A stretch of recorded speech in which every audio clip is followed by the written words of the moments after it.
নতুন ভোটারদের সঙ্গে অনলাইনে পরিচয় পর্ব সারার জন্য নমো মতদাতা সম্মেলন ডেকেছেন প্রধানমন্ত্রী নরেন্দ্র মোদী। বৃহস্পতিবার ভার্চুয়ালি এই সম্মেলনে বক্তব্য রাখেন প্রধানমন্ত্রী। আর প্রধানমন্ত্রীর বক্তব্য শুনতে গিয়ে রাজ্যের একাধিক জায়গায় পুলিশের বাধার মুখে পড়তে হয় ভারতীয় জনতা যুব মোর্চার কর্মীদের। এদিন ভারতীয় জনতা যুব মোর্চা দক্ষিণ কলকাতা জেলার উদ্যোগে KFR মাঠে নমো মতদাতা সম্মেলনের আয়োজন করা হয়। সেখানে বক্তব্য রাখতে গিয়ে রাজ্য প্রশাসনের বিরুদ্ধে ক্ষোভ উগরে দেন ভারতীয় জনতা যুব মোর্চার রাজ্য সভাপতি ইন্দ্রনীল খাঁ। তিনি বলেন, মমতা বন্দ্যোপাধ্যায় এবং অভিষেক বন্দ্যোপাধ্যায়ের নেতৃত্বে পুলিশ প্রশাসন একাধিক জায়গায় তাদের সভায় বাধা দিয়েছে।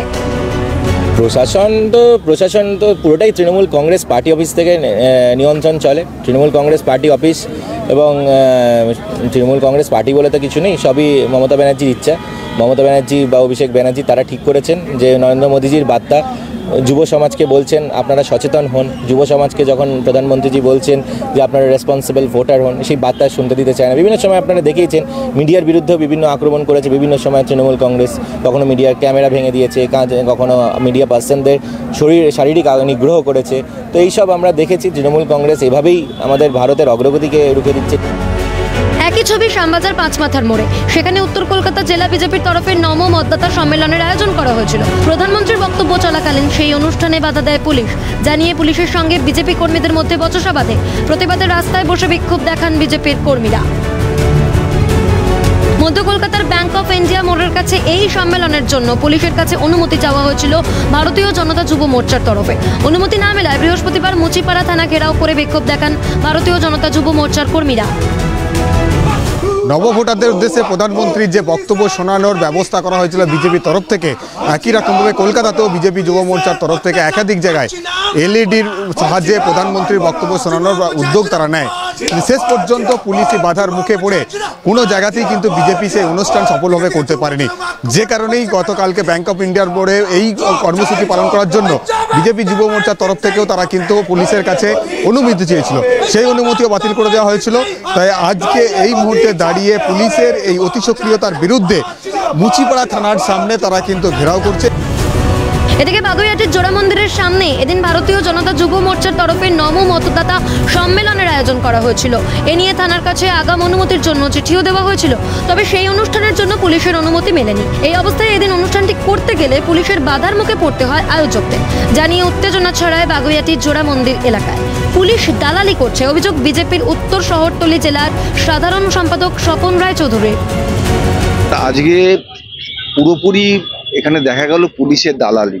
পুলিশ যেভাবে দালালি করলো, আজকে প্রধানমন্ত্রী আজকে 18 থেকে 25 বছর বয়সে যারা ভোটার তাদের কাছে একটা বার্তা দেওয়ার জন্য আমরা এখানে জায়েন্ট স্ক্রিন লাগিয়েছিলাম ট্রাফিক রুল না ভেঙে।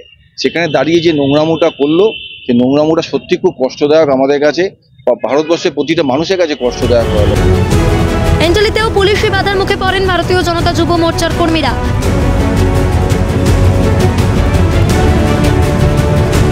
বাংলার শাসক দলের তরফে প্রায় দাবি করা হয় যে রাজ্যে সুষ্ঠু গণতান্ত্রিক পরিবেশ বিদ্যমান রয়েছে। স্বভাবতই প্রশ্ন উঠছে, তাহলে প্রধানমন্ত্রীর বক্তব্য শুনতে গেলে কেন বাধার মুখে পড়তে হয় বিরোধী দলের কর্মীদের? এটাই কি সুষ্ঠু গণতান্ত্রিক পরিবেশের উদাহরণ? ক্যামেরায় সুরজিৎ প্রামাণিক এবং শুভময় দাসের সঙ্গে মাফিজুল ইসলাম ও প্রীতিশ বন্দ্যোপাধ্যায় এবং রাজীব নস্কর ও শান্তনু সাহার রিপোর্ট, ক্যালকাটা নিউজ।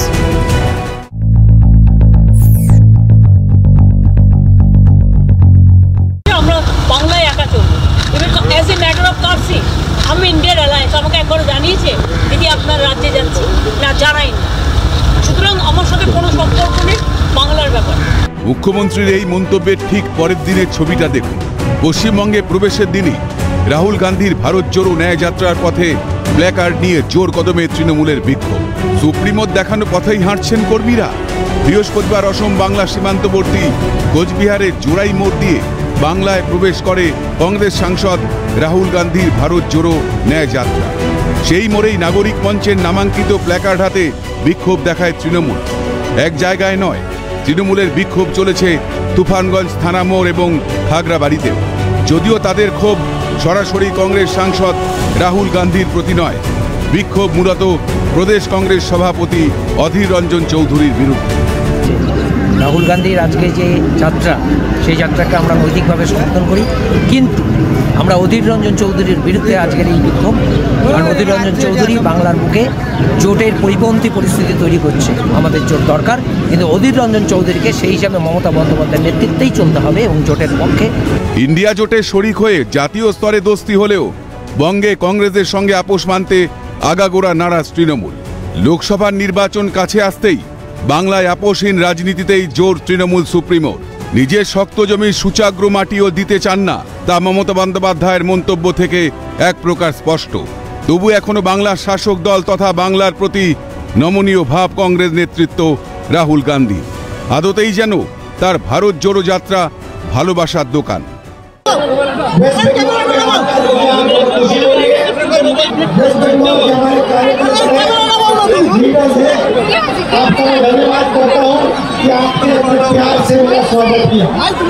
তৃণমূলের ক্ষোভ বিক্ষোভ খুব একটা বাধা সৃষ্টি করতে পারেনি। জোড়াই মোড়ে পূর্ব নির্ধারিত সভা সারেন রাহুল গান্ধী। তবে খাগড়াবাড়িতে রোড শো করার পর এক বিশেষ কারণে ফালাকাটার কর্মসূচি বাতিল করে হাসিমারা সেনা ছাউনি থেকে প্লেনে দিল্লি উড়ে যান রাহুল গান্ধী। বাংলা রাহুলকে ক্ষোভে বিক্ষোভে স্বাগত জানিয়েছে। পাল্টা ভালোবাসা ফিরিয়ে দেবেন নাকি জোট রাজনীতির সমীকরণ বদলাবে, সেটাই দেখার। শশীকেশ রায়ের রিপোর্ট, ক্যালকাটা নিউজ।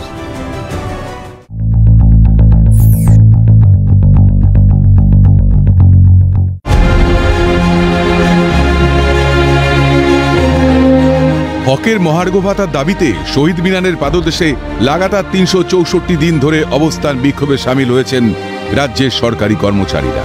এর পাশাপাশি টানা ১১৫ ঘন্টা ধরে অনশনে রয়েছেন ৪ আন্দোলনকারী।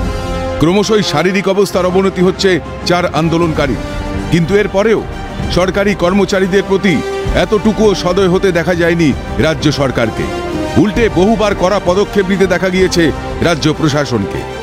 ১১৫ ঘন্টা অতিক্রান্ত হয়ে গিয়েছে, এখনো পর্যন্ত তাদের যে অনশন, সেই অনশন কিন্তু এই ৪ জন অনশনকারী তারা করে যাচ্ছেন। তারা বলছেন আমাদের অনশন করার কোনো প্রয়োজন ছিল না, যদি রাজ্যের তরফ থেকে তাদের যে মহার্ঘ ভাতা, সেই মহার্ঘ ভাতা দেওয়া হয়, যে স্বচ্ছ নিয়োগ, সেই স্বচ্ছ নিয়োগের যে দাবি, সেই স্বচ্ছ নিয়োগ যাতে করা হয় এবং যারা অনিয়মিতকরণ তাদেরকে নিয়মিতকরণ করা হোক যোগ্যতার বিচারে। এই যে দাবি, এই দাবিগুলো মেনে নিলে তারা এখান থেকে অনশন তুলে নেবেন, এখান থেকে তারা তাদের যে কর্মসংস্থান সেখানে ফিরে যাবেন, কিন্তু এখনও রাজ্যের তরফ থেকে কোনো হেলদোল নেই। এদিন রাজ্য প্রশাসন তথা মুখ্যমন্ত্রীর ওপরেও এই বিষয়ে একরাশ ক্ষোভ উগরে দিলেন অনশনকারীরা।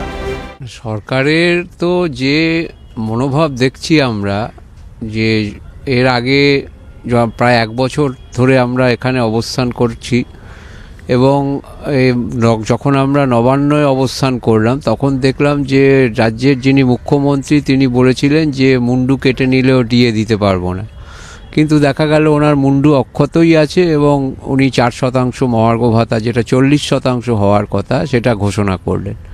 এখন এই দাবিটা তো সামাজিক দাবি নয়, উনি যাদের আছে তাদের তেলা মাথায় তেল উনি দিচ্ছেন।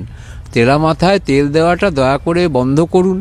রাজ্যে যারা পরিযায়ী শ্রমিকরা ওখানে কাজ করতে গিয়ে মারা যাচ্ছে তাদের দিকে তাকান, তাদের ওই 20,000 টাকা কর্মসাথীর নাম করে তাদের সাথে এইসব খেলা আপনি বন্ধ করুন। আমাদের দেয়া মানে তাদেরও দেওয়া, এইটা বোধটা কবে আসবে রাজ্য সরকারের আমরা বুঝতে পারছি না।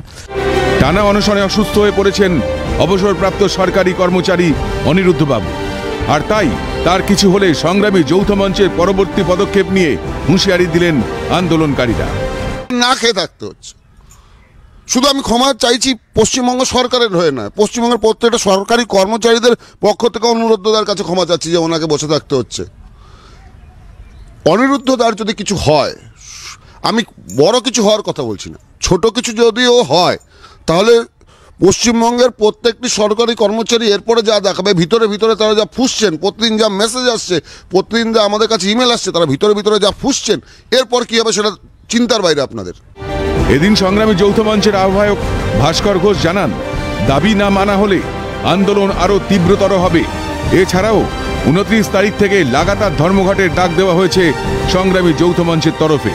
সুরাহা না মিললে প্রয়োজনে ভোটের ডিউটি বয়কটের ডাকও দেবেন তারা, এমনটাই জানালেন সংগ্রামী যৌথ মঞ্চের আহ্বায়ক। পরবর্তী কৌশল 29 তারিখ থেকে আমাদের ধর্মঘটের ডাক দেওয়া হয়েছে। এই 29 তারিখে ধর্মঘট হবে, মানে 29 তারিখ থেকে লাগাতার ধর্মঘটের ডাক দেওয়া আছে। সেই ধর্মঘট হোক, ভবিষ্যতে ইলেকশন ঘোষণা হলেও আমাদের আন্দোলন আরও তীব্রতর হবে। যদি সেরকম প্রয়োজন পড়ে তাহলে আমরা হয়তো আগামী ভোটের সময় ইলেকশন ডিউটি বয়কটের দিকেও যেতে পারি। মানে পঞ্চায়েত ভোটের সময় আমরা বলেছিলাম। এবং আমরা আর একটা কথা ঘোষণা করছি যে এই রাজ্যের সরকারি কর্মচারী শিক্ষকরা একটা জিনিস মানে নিশ্চিত করবেন এই লোকসভা ভোটে, একটা ভোটও যেন কেউ মানে চুরি করতে না পারে মানুষের ভোট। সেটা পঞ্চায়েত ভোটে আমরা সেটা দেখে নিয়েছে রাজ্য সরকার, এরপরে এটাকে আরও ভালো করে ইমপ্লিমেন্ট করা হবে। 364 দিন ধরে লাগাতার অবস্থানে সংগ্রামী যৌথ মঞ্চের আন্দোলনকারীরা তাদের যে দাবি, সেই 3 দফা দাবি নিয়েই তারা অবস্থানে বসেছিলেন। কিন্তু আর একদিন হলেই 1 বছর অতিক্রান্ত হবে, কিন্তু রাজ্যের তরফ থেকে যে তাদের যে মহার্ঘ ভাতা, তাদের যে আরও 2 দাবি, স্বচ্ছভাবে নিয়োগ এবং অনিয়মিতকরণদের নিয়মিতকরণ, এই 3 দাবি কিন্তু এখনও রাজ্য প্রশাসনের তরফ থেকে তাদের সঙ্গে আলোচনায় বসে সেই আলোচনা কিন্তু ফলপ্রসূ হয়নি। ফলে আবারও অনশনে বসতে হলো এই আন্দোলনকারীদের। এবং 60 ঊর্ধ্ব একজন অবসরপ্রাপ্ত সরকারি কর্মচারী, তাকেও কিন্তু অনশনে বসতে হলো, কারণ তাদের যে মহার্ঘ ভাতা, সেই মহার্ঘ ভাতা থেকে দীর্ঘদিন ধরে বঞ্চনা নিয়েই রয়ে যেতে হচ্ছে এই রাজ্য সরকারি কর্মচারীদের। আগামী দিনের আন্দোলন আরও তীব্র হবে, 29 তারিখ থেকে লাগাতার ধর্মঘটের পথে যাবে, এমনটাই হুঁশিয়ারি সংগ্রামী যৌথ মঞ্চের। ক্যামেরায় লিশান লোদের সঙ্গে ইন্দ্রনীল ঘোষের রিপোর্ট, ক্যালকাটা নিউজ, কলকাতা।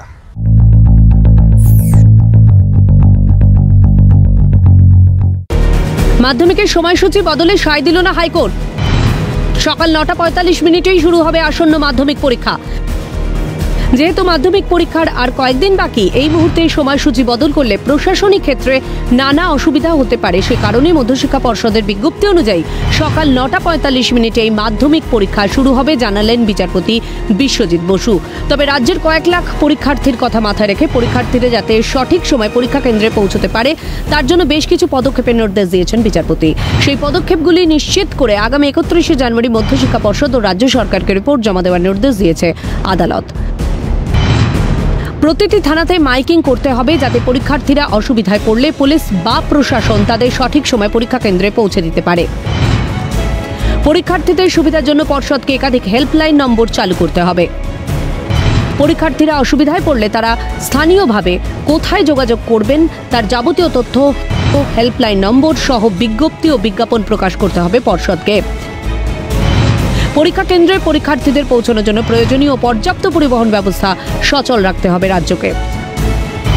কোনো পরীক্ষার্থী পরীক্ষা দিতে যাওয়ার পথে অসুস্থ হয়ে পড়লে বা পরীক্ষা কেন্দ্রে অসুস্থ হলে তার জন্য কি কি উপযুক্ত ব্যবস্থা নেওয়া হবে তা রিপোর্টে জানাতে হবে পর্ষদকে। যে এই যে সিদ্ধান্তটা বোর্ড নিয়েছে, সেই সিদ্ধান্তটা অনৈতিক ছিল, অনৈতিক। কিন্তু যেহেতু পরীক্ষার আর বিশেষ দেরি নেই, তাই জন্য আবার রিশিডিউলিং করলে আবার একটা অ্যাডমিনিস্ট্রেটিভ লেভেলে প্রবলেম হবে।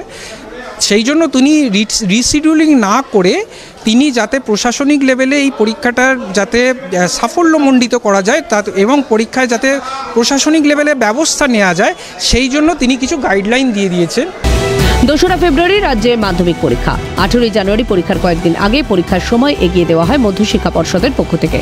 হঠাৎ করে সময় পরিবর্তনের ফলে সমস্যায় পড়েন মাধ্যমিক পরীক্ষার্থী থেকে শিক্ষক শিক্ষিকারা। রানাঘাট অবিয়ার বৃহত্তর গ্র্যাজুয়েট টিচার অ্যাসোসিয়েশনের পক্ষ থেকে পর্ষদের সিদ্ধান্তকে চ্যালেঞ্জ করে হাইকোর্টে মামলার আবেদন করা হয়।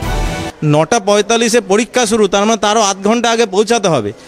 তো এই রকম জায়গায় কিন্তু সমস্ত জায়গায় একটা ছাত্রছাত্রীদের মধ্যে এবং অভিভাবকদের মধ্যে উদ্বেগ কাজ করেছে। আমাদের কাছে তারা অ্যাপ্রোচ করেছে এবং আমরা মনে করি রাজ্যের শিক্ষক হিসাবে নৈতিকভাবে আমাদের দায়িত্ব ছাত্রছাত্রীদের স্বার্থ রক্ষা করা। সেই জন্য আমরা পর্ষদকে আবেদন করেছিলাম চিঠি করে, কিন্তু দেখলাম পর্ষদের পক্ষ থেকে কোনো ভূমিকা নেওয়া হয়নি। বাধ্য হয়ে আমরা আদালতের দ্বারস্থ হই। আমাদের বিশ্বাস যে ছিল যে আমরা যে দাবিগুলি করছি সেগুলি যুক্তিযুক্ত, কারণ এটা অমানবিক সিদ্ধান্ত হয়েছে 2 ঘন্টা এগিয়ে আনা, 1 ঘন্টা হলেও কিছুটা হতো। সেই মামলায় বুধবার রাজ্যের কাছে জবাব তলব করে কলকাতা হাইকোর্ট। রিপোর্ট জমা দেওয়ার নির্দেশ দিয়েছিলেন কলকাতা হাইকোর্টের বিচারপতি বিশ্বজিৎ বসু। ছাত্রছাত্রীদের কথা ভেবে উদ্বিগ্ন ছিলেন বিচারপতি। যদিও রাজ্যের তরফে জানানো হয়েছিল সময় এগিয়ে এলেও পর্যাপ্ত ব্যবস্থা করা হয়েছে রাজ্যের পক্ষ থেকে। বৃহস্পতিবার আদালতে রাজ্য রিপোর্টের ভিত্তিতে এবার পর্ষদের নবনির্ধারিত সময় পরীক্ষা হবে বলে জানিয়ে দিল আদালত। এখন দেখা রাজ্য পর্ষদকে যে পদক্ষেপ গ্রহণ করার নির্দেশ দিয়েছে আদালত, সেই নির্দেশ মতো রাজ্য পর্ষদ কি পদক্ষেপ গ্রহণ করে। বিচারপতি বসু আরও বলেছেন যে এই মুহূর্তে সময়সীমার পরিবর্তন করলাম না, তার কারণ খুব অল্প সময় রয়েছে, এর ফলে কনফিউশন তৈরি হতে পারে আর সেই কারণে ছাত্রছাত্রীরাই সমস্যার সম্মুখীন হতে পারেন, তাই হস্তক্ষেপ করলো না কলকাতা হাইকোর্ট। তবে রাজ্যকে পূর্ণ সমর্থন দিতে হবে যাতে সময়সীমা তারা পরিবর্তন করেছেন যাতে ছাত্রছাত্রীরা প্রত্যেকেই পরীক্ষা দিতে পারে এবং কোনো অসুবিধার সম্মুখীন না হতে পারেন। ক্যামেরায় মদন সরকারের সাথে অভিরূপা হাজরা, ক্যালকাটা নিউজ।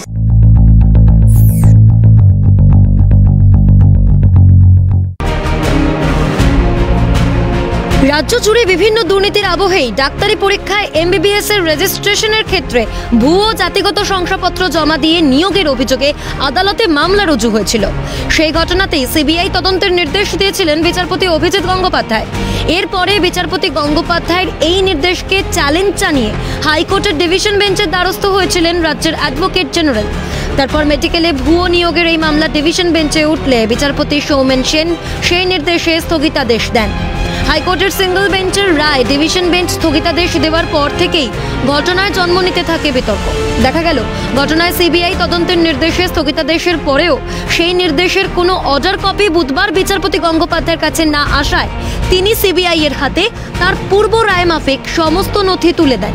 এরপরেই কলকাতা হাইকোর্টের ডিভিশন বেঞ্চ বনাম সিঙ্গল বেঞ্চের দুই বিচারপতির মধ্যে তরজা ওঠে তুঙ্গে। ডিভিশন বেঞ্চে বিচারপতি সৌমেন সেনের এই রায় বেআইনি বলে মন্তব্য করেন বিচারপতি গঙ্গোপাধ্যায়। এদিন বিচারপতি গঙ্গোপাধ্যায়ের মন্তব্য, বিচারপতি সেনের নির্দেশ বৈধ নয়, নির্দেশের পেছনে রয়েছে ব্যক্তিগত স্বার্থ, তাই সিবিআই তার নিজের তদন্ত করবে। এমনকি এই মর্মে বিচারপতি সৌমেন সেনের বিরুদ্ধে বিস্ফোরক মন্তব্য করেন বিচারপতি অভিজিৎ গঙ্গোপাধ্যায়। বলেন, এই আদালত নিজের কাজ করতে ব্যর্থ হয়েছে বিচারপতি সৌমেন সেনের জন্য। তার মন্তব্য, বিচারপতি সৌমেন সেন ছুটি পড়ার আগে বিচারপতি অমৃতা সিনহাকে ডেকে বলেন, অভিষেক বন্দ্যোপাধ্যায়ের রাজনীতিতে উজ্জ্বল ভবিষ্যৎ রয়েছে, অভিষেকের বিরুদ্ধে দুটো পিটিশন খারিজ করুন, লাইভ স্ট্রিম বন্ধ করুন। আর এসবের জন্যই বিচারপতি গঙ্গোপাধ্যায় মনে করছেন বিচারপতি সেন বিশেষ কোনো রাজনৈতিক দলের হয়ে কাজ করছেন, এমনটাই জানান বিচারপতি গঙ্গোপাধ্যায়। এভাবেই মেডিকেলে ভুয়ো শংসাপত্র জমা দিয়ে চাকরির মামলায় সিবিআই তদন্তের নির্দেশে স্থগিতাদেশের পর দ্বন্দ্ব তৈরি হয় দুই বিচারপতির মধ্যে। বিচারপতি গঙ্গোপাধ্যায়ের বিস্ফোরক মন্তব্যে বৃহস্পতিবার আদালতে শোরগোল পড়ে যায়। তবে সপ্তর্যার মাঝেও ডিভিশন বেঞ্চের নির্দেশকে বেআইনি মন্তব্য করে বিষয়টিতে সিবিআই তদন্তের নির্দেশ বহাল রাখলেন বিচারপতি গঙ্গোপাধ্যায়। তবে যে বেনজিরভাবে দুই বিচারপতির মধ্যে কোন দল স্পষ্ট হলো, তারপর এই মামলার জল কত দূর গড়ায় সেদিকেই নজর ওয়াকিবহাল মহলে। অভিরূপা হাজরার রিপোর্ট, ক্যালকাটা নিউজ।